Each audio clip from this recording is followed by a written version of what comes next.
I wanted to talk more about this idea of pure experience as the basis of a new um, global spirituality, an intersubjective spirituality that all human beings, regardless of race, class, culture, can share, that every one of us can share. We don't even have to speak the same language. We can still share this pure experience. I wanted to quote some William James again because I think what philosophers do, what philosophy itself is, seems to be this um, the type of person that needs to understand linguistically what it means to exist is driven to write, and writing itself is an artifact. It's a physical thing that exists in the world, and as philosophy progresses, what it really is a series of um, I mean, it's said that all of Western philosophy is a series of footnotes to Plato, and in a sense, I'm saying the same thing. All of philosophy is one structure is built. Say Plato built one of the first substantial and coherent philosophical structures, and then Augustine took that structure and evolved it. He took the texts, Plato's texts, and Plato's terminology, and added elements of his own experience to morph it into something new, and then um, you know I'll just name random philosopher. Aquinas comes along and takes Aristotle and turns Christianity into he really set the stage for Christianity to become this um, world this studying of the world, and the Catholic Church really in the Middle Ages with the rise of scholasticism and this turning to this Aristotelian observation of nature and empiricism and returning to a more fundamental sense of experience that Plato seemed to be more distant from the world. And so Aquinas took Aristotle's ideas, and now all of a sudden the church itself is moving in this more scientific direction. And throughout the Middle Ages, the church sustained this system of knowledge and categorization that the scholastic philosophers were developing. And that led to the Enlightenment, really. Um, the scientific method and Galileo's discoveries are, Bacon's formalizations of the scientific method, and Descartes' um, almost for an early attempt at a phenomenological phenomenologically based construction of what a human being is.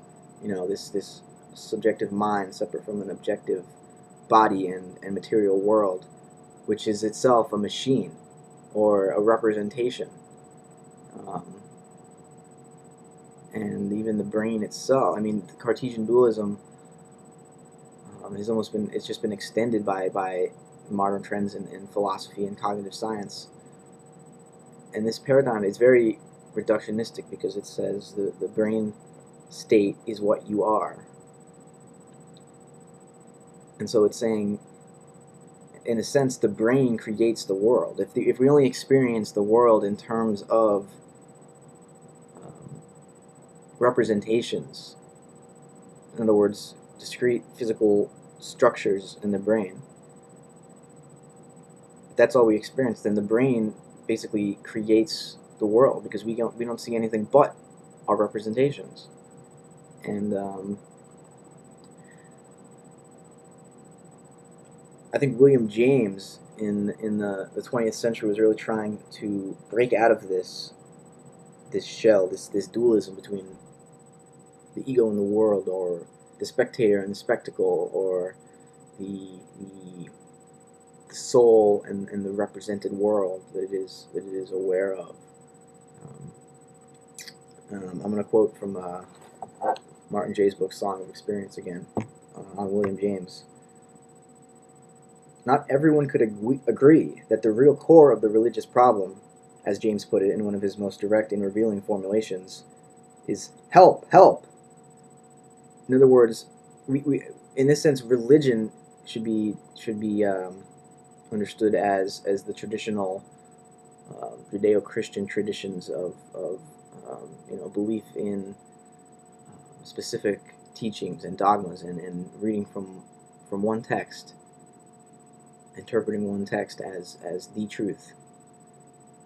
Um, this seeming fanaticism to grab some answer is because at the root of our experience as these separate egoic centers of consciousness, we need to be saved because we realize that separate sense of self is going to die.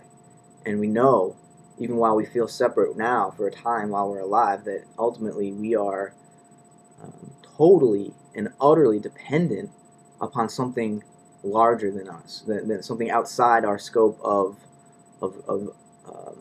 representational awareness. In other words, whatever God is, it's that which we cannot comprehend. And the Judeo-Christian is essentially putting themselves into this situation of utter helplessness. And when one is born again, or when there's a spiritual religious person, it's because they have been saved. They no longer feel separate. And those people are typically amazingly compassionate and open and enlightened people. Not in the sense that they are in this wholly other stage of consciousness. They're still an existing being, but they've realized that they aren't separate, and that protecting themselves isn't what's fundamental about our experience on Earth. So again, this notion of pure experience I think is important, because if we're going to have a new global spiritual awakening, we all, as human beings, have to be able to understand one another from this level of pure experience, because that's all we have in common. Because obviously everybody has a different cultural framework, a different favorite means of expressing what it means to be alive, and that's fine. And there's nothing, we can't have this unified communist, almost um, totalitarian society. That's not what I'm suggesting. We have to be able to respect differences while remaining unified on this level of pure experience. And that's how we prevent violence from erupting, because on this level of pure experience, it's pure compassion at that state, at that level of awareness. And that's why I'm really interested in James's formulation of this idea of pure experience, because it seems to be the epistemological foundation for this pure experience. In other words, on the level of rational discourse, James is trying to argue that pure experience is a real thing. And once the vague notion of the subliminal, transmarginal, or subconscious self that James had formulated had been supplanted by either Freud's unconscious or a more directly physiological explanation of abnormal behavior, James's delicate balancing act between the twin dangers of intransigently supernaturalist and secularizing naturalist explanation was harder to sustain. The philosopher Max Weber had something interesting to add to this discussion. He said, religious experience is as such of course irrational. Like every experience, in its highest mystic form, it is precisely the experience par excellence, in other words, pure experience. And as James had very nicely elaborated, it is distinguished by its absolute incommunicability.